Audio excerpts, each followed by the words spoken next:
नमस्कार दोस्तों, modern learning channel में आपका स्वागत है। मैं हूं बबन लाहनी। यदि आपको वीडियो पसंद आता है तो लाइक कीजिए, शेयर कीजिए और कमेंट कीजिए। और यदि चैनल को अभी तक सब्सक्राइब नहीं किया है तो प्लीज़ आज ही चैनल को सब्सक्राइब कीजिए और अपने ज्ञान को अद्यतन कीजिए। दोस्तों, हमारा आज का पाठ है वाक्य विचार। सबसे पहले हम देखते हैं कि वर्ण क्या होते हैं। तो वर्ण भाषा की सबसे छोटी इकाई होती है, अर्थात ऐसा वाक्य का भाग जिसके कोई खंड नहीं होते, जिसके कोई टुकड़े नहीं किए जा सकते, उसे वर्ण कहते हैं। हिंदी में वर्ण के दो भेद है, स्वर वर्ण और व्यंजन वर्ण। वर्णों के सार्थक मेल को शब्द कहते हैं। शब्द जब वाक्य में प्रयुक्त किया जाता है तो पद बन जाता है और पदों के सार्थक मेल को वाक्य कहा जाता है।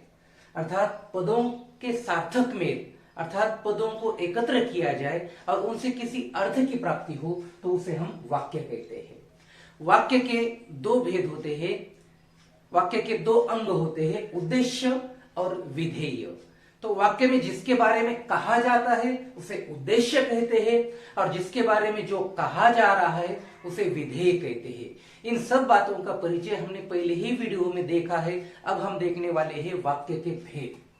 दोस्तों, वाक्य के दो तरह से भेद किए जाते हैं। एक है रचना की दृष्टि से वाक्य के भेद और दूसरा है अर्थ की दृष्टि से वाक्य के भेद। तो रचना की दृष्टि से वाक्य के भेद हम दूसरे वीडियो में देखने वाले हैं। अब हम इस वीडियो में देखेंगे वाक्य के अर्थ की दृष्टि से भेद। वाक्य के अर्थ के आधार पर 8 भेद होते हैं। ये भेद है विधानवाचक वाक्य, निषेधवाचक वाक्य, प्रश्नवाचक वाक्य, आज्ञावाचक वाक्य, संदेहवाचक वाक्य, संकेतवाचक वाक्य, विस्मयवाचक वाक्य और इच्छावाचक वाक्य। तो एक एक करके हम इन भेदों का परिचय प्राप्त करते हैं। इसे हम उदाहरण के द्वारा हम समझते हैं। तो सबसे पहले अर्थ के आधार पर वाक्य का पहला भेद है विधानवाचक वाक्य। जिस वाक्य में काम के सामान्य रूप से होने का बोध होता है उस वाक्य को विधानवाचक वाक्य कहते हैं। अर्थात सरलता से, किसी तरह की ताकझोंक नहीं, किसी तरह का प्रश्न नहीं, किसी तरह की आज्ञा नहीं, किसी तरह की विनती नहीं, कुछ भी नहीं, सामान्य रूप से यदि वाक्य घटता है तो उसे हम विधानवाचक वाक्य कहते हैं। जैसे रिया बाजार जा रही है, मैं काम कर रहा हूं, आप सुन रहे हैं, मैं पढ़ा रहा हूं। तो इस तरह से सामान्य रूप से घटना घटती है। जब सामान्य रूप से वाक्य के घटने का, क्रिया के होने का बोध होता है तो उसे विधानवाचक वाक्य कहते हैं। अब दूसरा वाक्य का भेद, अर्थ की दृष्टि से वाक्य का दूसरा भेद है निषेधवाचक वाक्य। निषेध अर्थात निगेटिव, नहीं, न का बोध। तो काम के न होने का बोध जहां पर होता है वहां पर निषेधवाचक वाक्य का भेद होता है। तो काम के न होने का बोध होता है इसमें। देखो, पहले वाक्य में हमने देखा रिया बाजार जा रही है। अब काम के नहीं होने का बोध हमें करना है या देना है, तो इसी वाक्य को इस वाक्य में कैसे कर सकते हैं फिर? रिया बाजार नहीं जा रही है। तो पहले वाक्य में सामान्य रूप से हमने बात कही थी कि रिया बाजार जा रही है। अब यहाँ पर निषेधवाचक मतलब नकारात्मक, न काम के नहीं होने का बोध जहां पर होता है वहां पर निषेधवाचक वाक्य होता है। तो रिया बाजार नहीं जा रही है, आप सुन नहीं रहे हैं, आप पढ़ाई नहीं कर रहे हैं, मैं पढ़ा नहीं रहा हूं, आप सुन नहीं रहे हैं। तो इस तरह से जहां पर भी नहीं और न का प्रयोग किया जाता है तो वहां पर निषेधवाचक वाक्य होता है। आगे का तीसरा भेद है प्रश्नवाचक वाक्य।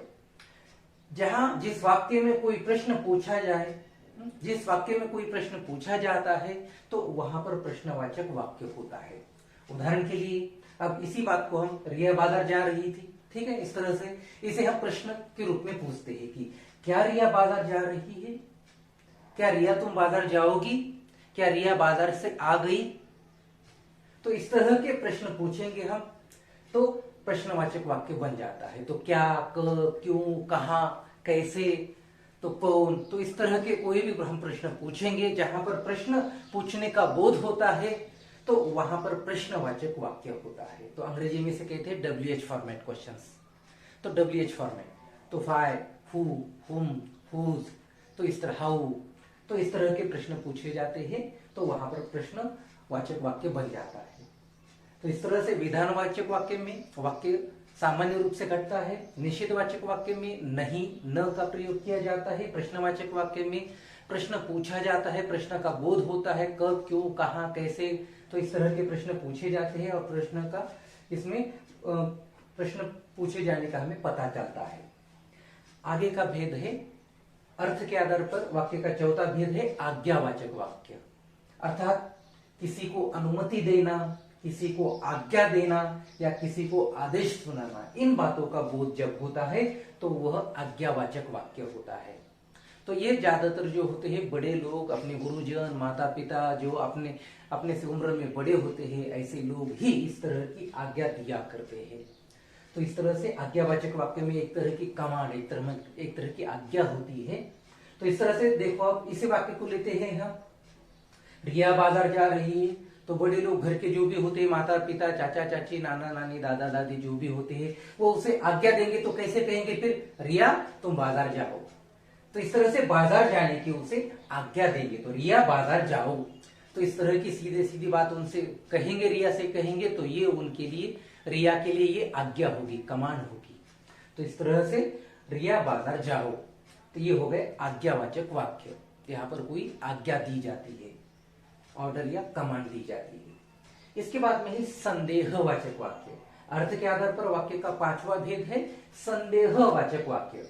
तो किसी बात में संदेह होता है, अर्थात डाउट होता है, मन में संदेह कि होगा या नहीं होगा, या संभावना, पॉसिबिलिटीज, तो का बोध होता है। तो जिस वाक्य में संदेह या संभावना, क्रिया के होने में ही संदेह होता है या किसी बात के घटने की संभावना होती है, तो वहां पर संदेहवाचक वाक्य होता है।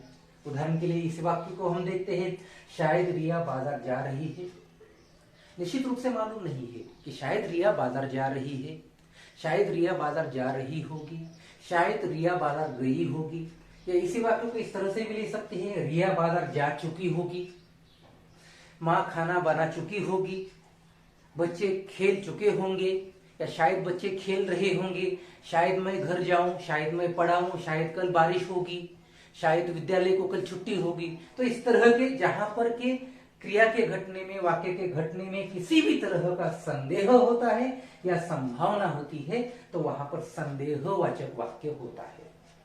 आगे का वाक्य का भेद है संकेतवाचक वाक्य। तो एक कार्य का होना या न होना दूसरे वाक्य पर निर्भर होता है। जहां पर एक कार्य का होना या न होना दूसरे वाक्य पर निर्भर होता है, तो वहां पर संकेतवाचक वाक्य होता है। जैसे कि यदि मैंने आपको अच्छी तरह से पढ़ाया होता तो आप समझ जाते, यदि आप पढ़ाई करते, यदि आप अच्छी पढ़ाई करते तो उत्तीर्ण हो जाते, परीक्षा में अनुत्तीर्ण नहीं होते। तो इसी तरह से इसी वाक्य को लेते हैं हम, तुम साथ जाते तो रिया भी बाजार चली जाती, यदि रिया बाजार चली जाती तो सब्जियां खरीद कर लाती, यदि रिया बाजार चली जाती तो बहुत अच्छा होता, तो मैं भी उसके साथ जाता।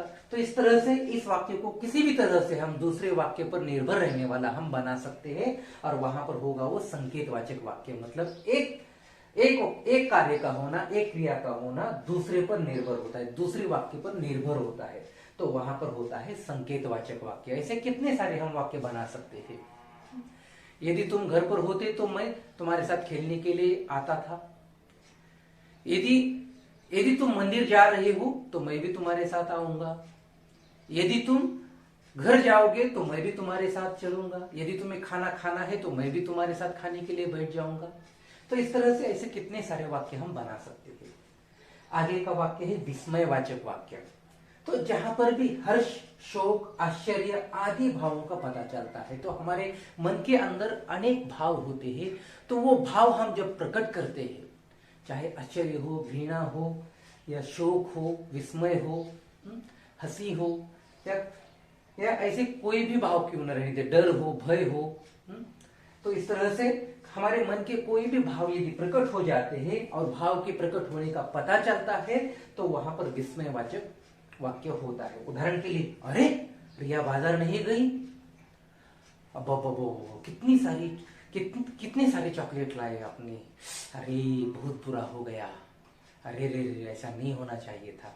तो इस तरह के अपने मन के भाव जब प्रकट होते हैं और जहां पर विस्मय सूचक चिन्ह आता है, उन शब्द के बाद में विस्मय सूचक चिन्ह आता है, वहां पर विस्मयवाचक वाक्य होता है। आगे का अर्थ के आधार पर का अंतिम भेद है इच्छावाचक वाक्य। तो जहां पर बोलने वाले की इच्छा, अभिलाषा, आशीर्वाद, कामना आदि का बोध होता है, तो जिस वाक्य में बोलने वाले की इच्छा, कामना, आकांक्षा का बोध होता है, तो वहां पर इच्छावाचक वाक्य होता है। तो अर्थात इसमें आशीर्वाद भी का भी बोध आता है, अपने मन की इच्छा पूर्ण होने का बोध भी आता है। उदाहरण के लिए रिया को बाजार जाना चाहिए, तो इस तरह से रिया को बाजार जाना चाहिए, अपने मन की इच्छा प्रकट हो रही है कि रिया को बाजार जाना चाहिए। या फिर और हम दूसरे उदाहरण ले सकते हैं, विद्यालय को छुट्टी मिलनी चाहिए, आज बारिश आनी चाहिए, मुझे मंदिर जाना चाहिए, मुझे भगवान मिलने चाहिए, मुझे पैसे मिलने चाहिए।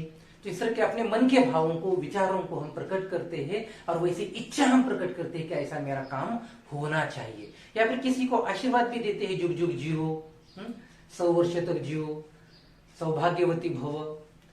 तो इस तरह के हम आशीर्वाद भी देते हैं, जीते रहो, सदा अमर रहो। तो इस तरह के हम आशीर्वाद देते हैं। तो ये आशीर्वाद बोधक वाक्य भी इच्छावाचक वाक्य के अंतर्गत ही आते हैं।